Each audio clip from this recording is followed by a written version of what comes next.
மகர ராசி மற்றும் மகர லக்ன அன்பர்களுக்கு இந்த ஜூன் 2024 கிரக நிலைகளை பார்க்கும்போது 2ஆம் வீட்டில் சனி பகவான், 3ல் ராகு, 4ல் செவ்வாய்.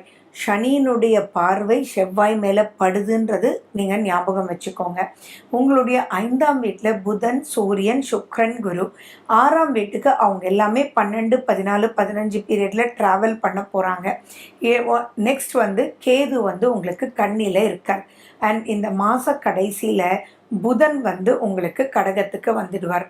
ஸோ இந்த காலகட்டம் எப்படி இருக்கும் அப்படின்றத நீங்கள் தெரிஞ்சுக்கணும். ஃபஸ்ட் அண்ட் ஃபார்மோஸ்ட் சொல்லணுன்னா தெளிவு பிறக்கும். நிறைய விஷயத்துக்கு தெளிவு பிறக்கும். ஏன் அப்படின்னா ஃபர்ஸ்ட் பாயிண்ட் இத்தனை நாள் தொடர்ந்து நிறைய பிரச்சனைகளை சந்திச்சுட்டு இருந்தது மகர ராசி அன்பர்கள்.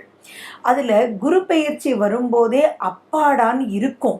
ஆனால் அந்த அளவுக்கு ரிசல்ட் இல்லையே அப்படின்னு மகர ராசி அன்பர்கள் தொடர்ச்சியாக கேட்டுட்ருக்கீங்க. அதுக்கு காரணம் அப்படின்றது பல. பட் இந்த மாதம் அந்த தெளிவு கிடைக்கும். அந்த தெளிவுன்னா என்ன? எப்பயுமே ஒரு ரசம் வைக்கும்போது, ஃபார் எக்ஸாம்பிள், அந்த ரசம் வாயில் ஊற்றும்போது நல்லா இல்லை அப்படின்றது மட்டும்தான் போயிட்டே இருந்தது. எப்படி பண்ணியும் நல்லா இல்லை. ஆனால் இப்போ என்ன ஆகும்னா, ஓ இந்த தப்பு தான் பண்ணிட்டு இருக்கோமா, இதை சரி பண்ணால் சரியாயிடுமா அப்படின்ற தெளிவு பிறக்கும். அப்போ இந்த காலகட்டத்தை என்ன சொல்கிறது? சூப்பர் தானே. எப்பயுமே தெளிவு ஒன்று கிடைச்சிடுச்சுன்னா, எப்படி ஒரு பிரச்சனையிலேருந்து வெளியில் வரணும் அப்படின்ற நிலை புரிஞ்சிடுச்சுனாலே ஜெயிச்சதாக தான் அர்த்தம். உங்களுடைய சனி பகவான் 2ல் தான் இருக்கார்.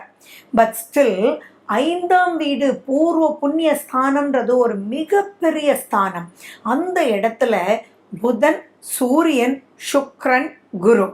அப்போது எந்த வழியிலையுமே கை கொடுக்க யாருமே இல்லாத ஒரு நிலையில் கூட அவங்களா கூப்பிட்டு, ஃபார் எக்ஸாம்பிள் பார்த்தீங்கன்னா, ரொம்ப நாள் ஒரு கிட்னி ஸ்டோன் ப்ராப்ளத்தில் அவதிப்பட்டுட்டே இருக்கலாம். என்னன்னே புரியாமல் இருந்திருக்கலாம். திடீர்னு பார்த்தீங்கன்னா இது சம்மந்தமாக மேபி ஒரு ஃபங்க்ஷனில் ஒருத்தட்ட பேசிகிட்டு இருக்கிறத இன்னொருத்தர் கேட்டுட்டு 2 நாள் கழித்து உங்களுக்கு கால் பண்ணி, அப்பா இந்த ப்ராப்ளத்துக்கு இந்த மெடிசன் எடுத்தீங்கன்னா சூப்பராக இருக்கும்ப்பா, எனக்கு தெரிஞ்ச ஃப்ரெண்டு ரொம்ப கஷ்டப்பட்டாரு, why not you go and discuss and consult the doctor அப்படின்னு சொல்லி உங்களுக்கு ஒரு லீடு எடுத்து கொடுப்பாங்க. அப்போ அந்த லீடு உங்கள் குழப்பத்தை எல்லாம் நிவர்த்தி பண்ணிடும். இது நிறைய விஷயங்கள் இந்த மாதிரி நான் சொல்லிகிட்டே போகலாம். ஃபார் எக்ஸாம்பிள், ஒரு குழந்தையா இருக்கலாம். அந்த குழந்தைக்கு ஒரு சப்ஜெக்ட் ஒரு யூனிட் புரியவே இல்லாமல் இருக்கலாம். அப்படி இருக்கும்போது திடீர்னு ஜஸ்ட் லைக் தட் சொல்லுவாங்க, அதுலேருந்து 2 மார்க் தான் வரப்போகுது. ஏன் அந்த சப்ஜெக்டை போட்டு இவ்வளவு குழப்பிட்டு இருக்கேன், 98 மார்க் வந்தால் பத்தாதா, மற்றதெல்லாம் நல்லா படி அப்படின்னு ஒரு சின்ன ஜெர்க் உங்களுக்கு கொடுக்கலாம். ஸோ இந்த மாதத்துக்கு எப்படி நீங்கள் பேர் வச்சுக்கலாம் அப்படின்னா, தெளிவு பிறக்கும், குழப்பங்களுக்கு வழி கிடைக்கும் அப்படின்றது மைண்டில் நீங்கள் ஞாபகம் வச்சுக்கோங்க. ஃபர்ஸ்ட் ஹாஃபில் நிறைய நன்மைகள் காத்துட்ருக்கு. ஸோ அந்த தெளிவு பிறக்கும்போது நீங்கள் பிஸ்னஸ் சூப்பராக இருக்கும், ப்ரமோஷனல் ஆக்டிவிட்டி சூப்பராக இருக்கும், ஹஸ்பண்ட் அண்ட் ஒய்ஃப் ரிலேஷன்ஷிப் சூப்பராக இருக்கும். எது உங்கள் ஒய்ஃபுக்கு புரியலைன்றது உங்களுக்கு தெரியும். எது குடும்பத்தில் பிரச்சனை வருது, எதனால நீங்கள் ரைட்டாக பண்ணியும் அந்த பிரச்சனை வருது. ஏன்னா 2ஆம் வீடுன்றது தனம், வாக்கு, குடும்பம், மனைவி, மக்கள், சந்தோஷம் அப்படின்னு சொல்லிட்டே போகலாம். அந்த இடத்துல சனி பகவான் இருக்கிறதுனால நீங்கள் எது பண்ணாலுமே புரியாமல் இருக்கும். இப்போ அதே சனி பகவான் எப்படி ஆர்கனைஸ் பண்ணணும் அப்படின்றத உங்களுக்கு சொல்லி கொடுத்துருவார். ஆனால் இதில் ஒரு விஷயம் எச்சரிக்கையாக இருக்கணும். ஏன்னா சனி பகவான் தன்னுடைய 3ஆம் பார்வையாக செவ்வாயை பார்க்குறார். உங்களுடைய ராசிநாதனம் சனி. அப்போ சனிக்கும் செவ்வாய்க்கும் என்றைக்குமே ஆகாது. அப்படி இருக்கிற காலகட்டத்தில் ஆரோக்கியத்தில் ரொம்ப ரொம்ப ரொம்ப எச்சரிக்கையாக இருங்க. வீணான பேச்சுவார்த்தைகள் வேண்டாம். 2ஆம் வீடுன்றது நாக்கு, பாகிஸ்தானம். அந்த இடத்துல நீங்கள் யாரையாவது புண்படுத்துகிற மாதிரி நீங்கள் பேசுனீங்கன்னா தேவையில்லாத பிரச்சனை, வம்பு, வழக்கு எல்லாத்தையும் இழுத்துட்டு வந்துடுவீங்க. ஃபார் எக்ஸாம்பிள், நீங்கள் இப்போ அதே கிட்னி ஸ்டோன் உள்ளவர், அவர் இதில் கொஞ்சம் ரெடி ஆகிட்டார். அப்போ பழைய டாக்டர்கிட்ட போய், நீ ஒன்றுத்துக்குமே உனக்கு தெரியல, எவ்வளோ கஷ்டப்பட்டேன், நீங்கள் ஏன் தான் இப்படி பண்ணுறீங்களோ அப்படின்னு போய் பேசிடாதீங்க. இது பண்ண வச்சிடும். புரியுங்களா? வீணான வம்ப தேவையில்லாமல் உள்ள கூப்பிட்டுரும். அந்த மாதிரி விஷயங்களில் மட்டும் பண்ணிடவே வேண்டாம். அண்ட் மேலும் பார்த்தீங்கன்னா உங்களுடைய 4ஆம் வீட்டில் தான் செவ்வாய் இருக்குது. ஸோ உங்களுக்கும் உங்களுடைய தாய்க்கும் மனஸ்தாபம் வர்றதுக்கு எக்கச்சக்கமான வாய்ப்புகள் உண்டு.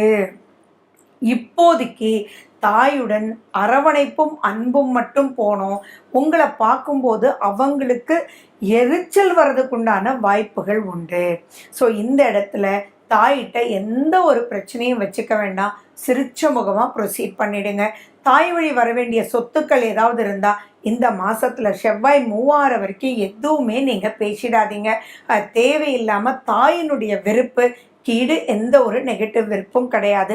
இந்த மாதிரி காலகட்டத்தில் தான் பார்த்தீங்கன்னா, ஒரு ஃபார் எக்ஸாம்பிள் நீங்கள் லவ் பண்ணி கல்யாணம் பண்ணியிருப்பீங்க. உங்கள் வீட்டுக்கு அகெயின்ஸ்டாக இப்போ ஏதோ ஒரு ஆரோக்கிய குறைபாடு வரும். அந்த ஆரோக்கிய குறைபாடு அப்படின்னு சொல்லி நீங்கள் இப்போ ஒரு தாய்க்கு பேசும்போது தாயினாலே அன்பு தானேங்க. ஆனால் அதையும் மீறி ஒரு எரிச்சல் ஏற்பட்டு மொத்தமாகவே உறவு கட்டாயிடும். ஸோ ரொம்ப எச்சரிக்கை வேணும். அதே மாதிரி பூமி, வீடு, வாகனம் இதெல்லாம் கொஞ்சம் கேர்ஃபுல்லாக இருங்க. 4ஆம் வீடு இதுக்கும் சம்மந்தப்படுறதுனால ஆக்சிடென்ட்ஸ் ஆகிறதுக்கு வாய்ப்புகள் அதிகமாக இருக்குது. சர்ஜரி ஆகிறதுக்கு வாய்ப்புகள் அதிகமாக இருக்குது. காலில் அடிபட்டு ஃப்ராக்சர் ஆகிறதுக்கு வாய்ப்புகள் அதிகமாக இருக்குது. ஸோ சுத்த பத்தமாக நீங்கள் வச்சுக்கணும். கால்களை நல்லா கழுவணும்.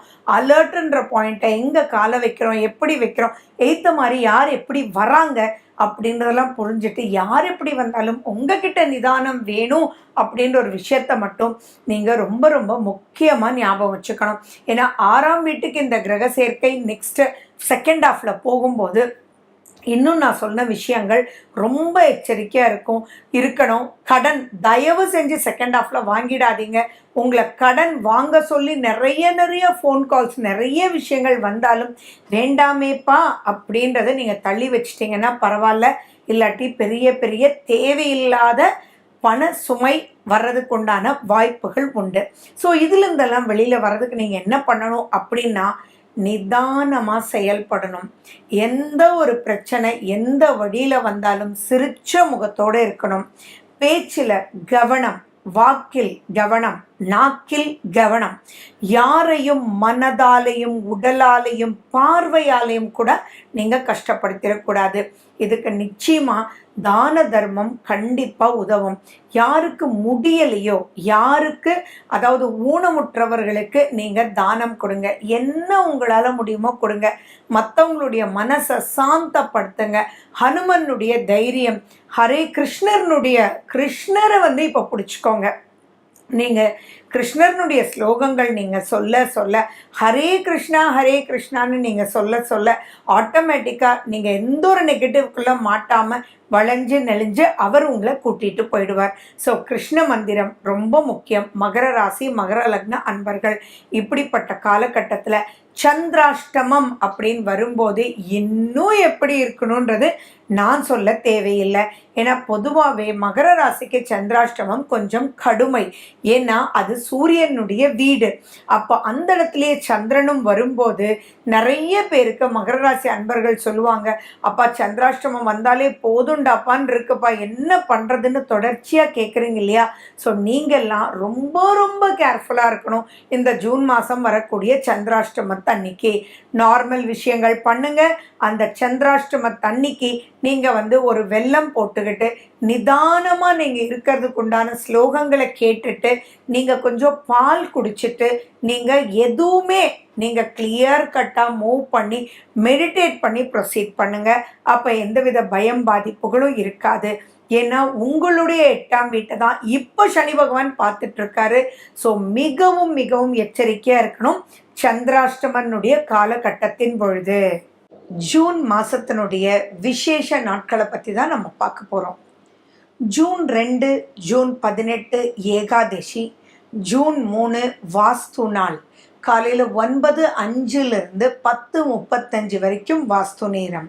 4ஆம் தேதியும் 19ஆம் தேதியும் பிரதோஷம், 5ஆம் தேதி கார்த்திகை விரதம், 6ஆம் தேதி அமாவாசை, 7ஆம் தேதி சந்திர தரிசனம், 10ஆம் தேதி சதுர்த்தி விரதம், 12ஆம் தேதி ஷஷ்டி, 14ஆம் தேதியும் 29ஆம் தேதியும் அஷ்டமி, 15ஆம் தேதி ஆனி மாத பிறப்பு, 15ஆம் தேதியும் 30ஆம் தேதியும் நவமி, 21ஆம் தேதி பௌர்ணமி, 25ஆம் தேதி ஸ்ரவண விரதம்.